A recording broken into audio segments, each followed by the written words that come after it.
Hello viewers, welcome to Paramedical Talks. In this today's session, we are going to discuss about the suture materials and its types in detail. So without wasting any time, let's start the session. So first, हमारी जो heading है आज की, जैसा कि हमने अभी discuss किया, हमारा हेडिंग है suture material and its types. तो आज हम यहाँ पे इस वीडियो में हम डिस्कस करेंगे सुचर क्या है, सुचर के कितने टाइप्स हैं, सुचर के क्या क्या मटेरियल्स हैं, उनके बारे में डिस्कस करेंगे। तो लेट्स स्टार्ट द सेशन। सबसे पहले हम देखते हैं कि what are suture material. Suture materials होते क्या हैं? तो suture materials are the threads of the filaments which is used to close the wounds और द सर्जिकल इंसिजन। ओके। तो हमने यहाँ पे देखा कि हमारे ये जो सुचर मटेरियल्स हैं, बेसिकली ये क्या है? थ्रेड्स ऑफ फिलामेंट्स होते हैं, इसको हम यूज करते हैं किसी भी वुंड को या सर्जिकल इंसिजन को क्लोज करने के लिए। नेक्स्ट पर अगर हम बात करें, they are essential for wound healing, minimising infection and providing the tissue support. तो ये जो हमारे सूचर्स होते हैं, बेसिकली का काम क्या हो जाता है? बेसिकली वुंड को हील करने में हमारी मदद करते हैं, इन्फेक्शंस को मिनिमाइज करते हैं ताकि इन्फेक्शन और स्प्रेड ना हो, एंड प्रोवाइडिंग द टिश्यूज को क्या करते हैं? सपोर्ट प्रोवाइड करते हैं। तो अगर आपसे कोई डेफिनेशन पूछे कि सूचर का मटेरियल क्या है या फिर सूचर्स क्या होते हैं, तो एक बार हम डेफिनेशन देख लेते हैं। They are also known as surgical sutures, stitches. They are also called as in medical devices, basically, which is used to ligate the body tissues as well as the wound edges. तो suture को हम कहाँ use करते हैं? Sutures को हम इसलिए use करते हैं कि हम उसको लाइगेट कर सके, दो जो स्किन के जो अलग अलग पार्ट है उनको एक साथ हम ज्वाइन कर सकें, उनके एजेस को। नेक्स्ट आगे बढ़ते हैं। नेक्स्ट हम बात करते हैं क्लासिफिकेशन ऑफ सूचर्स की। तो क्लासिफिकेशन ऑफ सूचर्स की अगर हम बात करें, सबसे पहले हमारे पास क्या है? एब्जॉर्बल सूचर्स हैं। तो लाइक डिस्कस करते हैं एब्जॉर्बल सूचर्स के बारे में और उसके एग्जांपल्स के बारे में one by one. Absorber sutures क्या होते हैं? बेसिकली यहाँ पे मैंने आपको सिंपल तरीके से आपको इन वन सेंटेंस में आपको समझाने समझाने की कोशिश करी है, तो प्लीज आप इसको ध्यान दीजिएगा। एब्जॉर्बर सूचर्स क्या होते हैं? बेसिकली वो सूचर्स जो कि डिसॉल्व हो जाते हैं बॉडी में एक टाइम के बाद। ठीक है, जैसे कि हमारे कैटगट, जैसे कि आपको इस इमेज में भी दिख रहा होगा, हमारा ये जो प्लेन कैटगट है, और क्या अगला हमारा क्या है? वाइक्रेल। ठीक है। नेक्स्ट हम बात करते हैं नॉन एब्जॉर्बल सूचर्स की। तो नॉन एब्जॉर्बल सूचर्स क्या है? Basically it requires a manual removals, basically. तो हमने जैसे ऊपर देखा कि एब्जॉर्बल सूचर्स क्या हो जाते हैं, वो एक टाइम के बाद अपने आप बॉडी के अंदर एब्जॉर्ब हो जाते हैं, लेकिन वही हम बात करें नॉन एब्जॉर्बल सूचर्स की, वो बेसिकली क्या है? उनको हमें रिमूव करना पड़ता है। जैसे कि हम बात करते हैं यहाँ पे क्या? सिल्क की और नायलॉन की। आपको इमेज में दिख रहा होगा हमारा जो इमेजेस है हमारी नॉन एब्जॉर्बल सूचर्स की। ठीक है। नेक्स्ट हम बात करते हैं मोनोफिलामेंट सूचर्स। मोनो मतलब क्या होता है? सिंगल होते हैं। सिंगल फिलामेंट वाले सूचर्स की हम बात करेंगे। जैसे यहाँ पे मेंशन भी आप देख सकते हैं, these are the single stranded और resist the infection, basically example prolene. तो आप यहाँ इमेज में देख सकते हो। ये जो इमेज आपको दिख रही है हमारे कौन से सूचर की है? Monofilament suture. इसका नाम क्या है? प्रोलीन। नेक्स्ट हम बात करते हैं मल्टी फिलामेंट सूचर। मल्टी यानी कि बहुत सारे फिलामेंट्स होते हैं उसके अंदर, जैसे ब्रेडेड है, ऑफर बेटर नॉट सिक्योरिटी। तो हमारे जो मल्टी फिलामेंट सूचर्स होते हैं, बेसिकली वो क्या काम करते हैं? वो नॉट सिक्योरिटी को इनहेंस करते हैं। जैसे कि हमारा एग्जांपल क्या है? पॉलिस्टर, जो कि आप यहाँ पे इमेज देख सकते हैं। नेक्स्ट हम बात करते हैं एब्जॉर्बल सूचर्स का। अब यहाँ पे हम, जैसे कि हमने पीछे अभी देखा कि एब्जॉर्बल सूचर्स क्या है, हमने इसको देख लिया था। यहाँ पे थोड़ा सा हम डीप में इसको हम डाइव करते हैं, उसके बारे में और अच्छी तरीके से समझने की कोशिश करते हैं। तो सबसे पहले हमने देखा था हमारा जो एब्जॉर्बल सूचर के जो एग्जांपल्स थे हमारे क्या थे? कैटगट। यहाँ देखते हैं तो कैटगट होता है क्या? Basically it is made up from natural materials use in internal tissues, और it is made up of submucosa of sheep small intestine. ये हमारी जो भेड़ होती है, जो शीप होती है, इसकी स्मॉल इंटेस्टाइन से इसको हम तैयार करते हैं। और इसका प्लस पॉइंट क्या है? It is absorb through the body body fluids.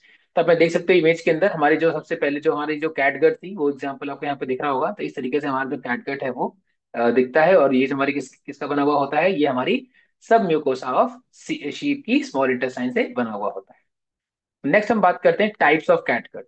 तो हमारे जो कैटगट है कितने टाइप्स के होते हैं, आइए देख लेते हैं इसको। सबसे पहले हमारा क्या है? प्लेन गट। अब प्लेन गट क्या है? Basically it is most commonly use in the intestinal and the soft tissue surgery. यानी कि ये हमारी इंटेस्टाइनल सर्जरी या सॉफ्ट टिश्यू की अगर कोई सर्जरी है, तो वहां पे हम लोग कौन सा सूचर यूज करेंगे? प्लेन गट सूचर यूज करेंगे। नेक्स्ट, अब इसका जो एब्जॉर्प्शन टाइम कितना होता है? बेसिकली एब्जॉर्बल सूचर्स का, उसमें कौन सा? प्लेन गट का। तो इट इज एब्जॉर्प्शन टाइम जिसका जो होता है अप्रोक्सीमेटली 5 to 10 डेज के आसपास होता है। तो हमने इमेज में हमने पीछे भी देखा था, अगेन हम दोबारा से आपके हम प्लेन गट की कैट गट की बात कर रहे हैं, प्लेन गट की बात कर रहे हैं। तो यहाँ पे हमारे सामने जो एग्जाम्पल है, it's called plain catgut suture. Next हम यहाँ बात करते हैं क्रोमिक गट। तो अगला जो हमारा एग्जांपल है कैटगट सूचर का, वो है chromic gut suture. In this type of catgut there is a coating of chromium trioxide, and because of that its absorption time is increase about 10 to 40 days। तो इसमें क्या होती है, क्रोमिक गर्ड जो हमारा सूचर है बेसिकली, इसमें क्रोमियम ट्राइऑक्साइड की एक कोटिंग होती है, जिसकी वजह से इसका जो एब्जॉर्प्शन टाइम है वो बढ़ जाता है अराउंड कितना, 10 to 40 डेज। वही हमारा जो प्लेन गर्ड का था कितना था, 5 to 10 डेज। तो हमें एग्जाम्पल देख सकते हैं, ये हमारा कौन सा सूचर है, एब्जॉर्बल सूचर है हमारा, एक क्रोमिक कैटगट सूचर। नेक्स्ट हम बात करते हैं इसी में एब्जॉर्बल सूचर्स के अंदर हमारा क्या है, वाइक्रल। अब वैक्यूल क्या है, basically it is synthetic suture है, ये dissolve in about 60 to 90 days and suitable for soft tissues. आप इमेज भी आप यहाँ देख सकते हैं। नेक्स्ट अगला जो हमारा इसके अंदर सूचर कौन सा है, पीडीएस, दैट इज कॉल्ड पॉलीडाइग्जोनोन। देख लेते हैं इसके बारे में, ये इमेज आपके सामने है। It's a type of long lasting absorbable suture. तो क्वेश्चन बन जाता है कि ऐसे कौन सा सूचर है जो जो काफी ज्यादा लॉन्ग लास्टिंग होता है, तो हम क्या आंसर देंगे, PDS.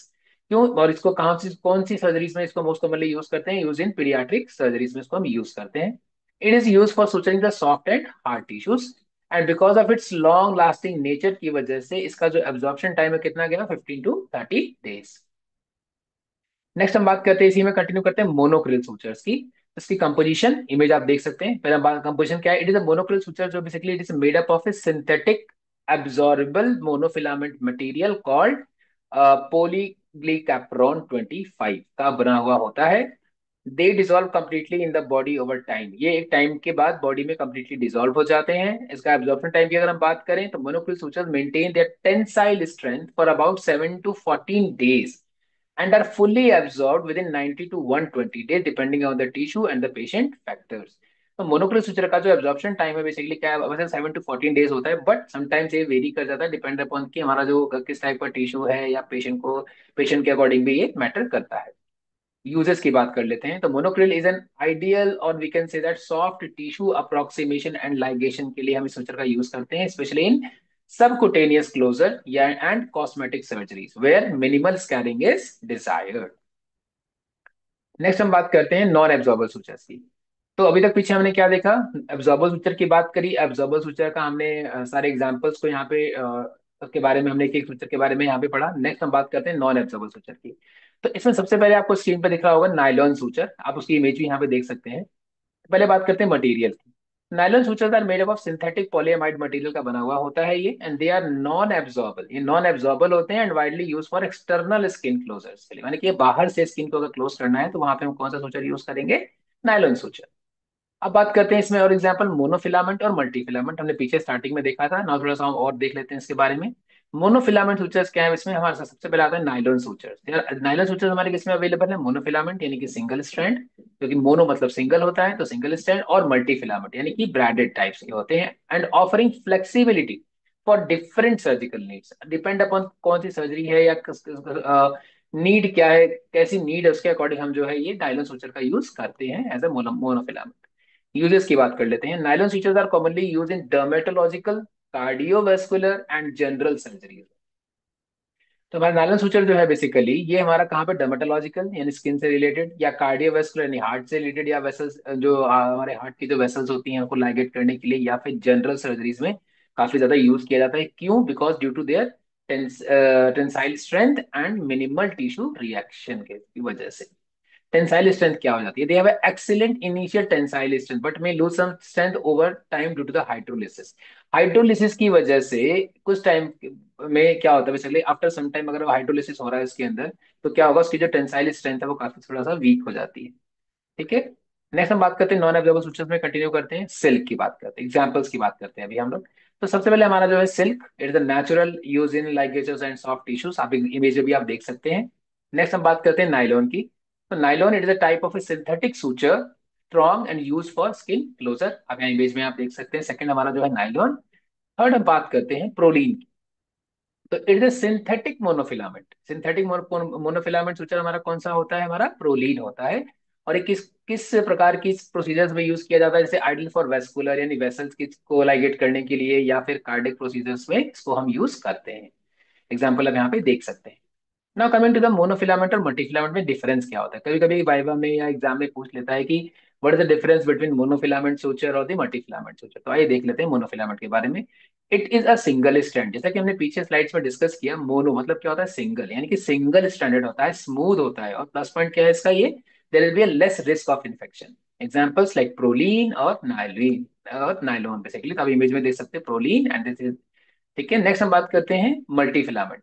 So it's a branded, stronger and better, not security. तो मल्टीफ्लामेंट सूचर्स की अगर पूछेगा कोई प्रॉपर्टी बताओ, पहला आप बोल सकते हो क्या, स्ट्रॉन्गर होता है, ब्रांडेड होता है, और इसकी नॉट सिक्योरिटी जो है काफी ज्यादा बेटर होती है। एग्जाम्पल सिल्क एंड पॉलिएस्टर, आप यहाँ देख सकते हो ये हमारा सिल्क का सूचर है। ना coming to choosing the right suture material, हमें पता कैसे चलता है कि हमें कौन सा सूचर चूज करना है, या कौन से सूचर का मटेरियल जो हम ले रहे हैं उसका मटेरियल कैसे चूज कैसे करना है, सिलेक्शन कैसे करना है। तो आइए देख लेते हैं पहला फैक्टर्स क्या क्या यहाँ पे आए।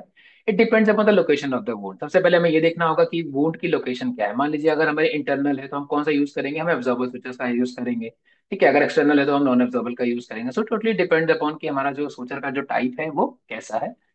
Next, it's healing time required. तो हम जो इससे सेकंड पॉइंट हमने यहाँ पे क्या लिखा, इट्स हीलिंग टाइम, तो वो कितने टाइम में वो हील हो रहा है वो घाव। नेक्स्ट हम बात करेंगे, it also depends upon the risk of infection. ठीक है, ये भी डिपेंड करेगा कि उस सूचर से या पेशेंट का जो इन्फेक्शन से होने वाले जो रिस्क क्या है उसके ऊपर भी डिपेंड करेगा, कि उसके अकॉर्डिंग हम ये सेलेक्ट करेंगे कि इस टाइप का हमें जो सूचर है वो यूज करना है। नेक्स्ट हम बात करेंगे, it also depends upon the tissue type and the patient factors, किस टाइप के टिश्यूज को हमें लाइगेट करना है, या सूचर करना है, या स्टिचेस करना है, या फिर हमारे कौन से टाइप का पेशेंट। तो ये बहुत ही इंपॉर्टेंट पॉइंट हम यहाँ पे हमने हमने डिस्कस किया, इसमें हमें ये पूछा जाता है कि आप जो सूचर जो आपने जो चूज किया है वो क्यों चूज किया है, किस बेसिस पे चूज किया। तो ये हमारे कुछ फैक्टर्स हैं जो कि हमें ध्यान में रखना है। आगे चलते हैं, एडवांटेजेस एंड डिसएडवांटेज। क्या क्या एडवांटेजेस हैं, क्या क्या डिसएडवांटेजेस हैं। पहला एडवांटेज क्या है, it secure the wound closure, ये वुंड क्लोजर को सिक्योर करता है। और साथ साथ हीलिंग टाइम को भी सपोर्ट करता है। डिसएडवांटेज की बात अगर हम कर लें, there will be a risk of infection with multifilament sutures. Multifilament sutures क्योंकि ब्रेडेड होते हैं, लेकिन there will be a risk of infection उससे होता है। एब्जॉर्बर सूचर्स में not provide long term support, क्योंकि वो एक टाइम के बाद बॉडी में अपने आप ही डिसॉल्व हो जाते हैं, हमने पीछे अभी स्लाइड्स हमने देखा। तो एब्जॉर्बर सूचर्स क्या है, may not provide long term support, provide नहीं करते। तो अब बात करते हैं कंक्लूजन की। तो understanding the type of suture material and their application is vital for effective wound management. तो हमें समझना पड़ेगा कि जो सूचर मटेरियल है उसका किस टाइप का है, उसकी एप्लीकेशन क्या है, अगर वो हमारा एक बहुत वाइटल रोल प्ले करती है कहाँ पर, वुंड के मैनेजमेंट में। दूसरा, choosing the material based on the procedure, tissue type and healing time. तो जो भी हमने सूचर चूज किया है वो किस बेसिस पे किया हमने, इसकी प्रोसीजर कौन सा परफॉर्म करने जा रहे हैं, टिश्यू का पेशेंट का कौन सा टिश्यू टाइप है, या इंटरनल टिश्यूज हैं या एक्सटर्नल टिश्यूज हैं, या फिर उसकी healing time. So this is it all about the suture material and its type. I hope you like the video. If you like the video, please like and subscribe my channel for more upcoming videos related to the paramedical. So that's it from my side. Thank you so much.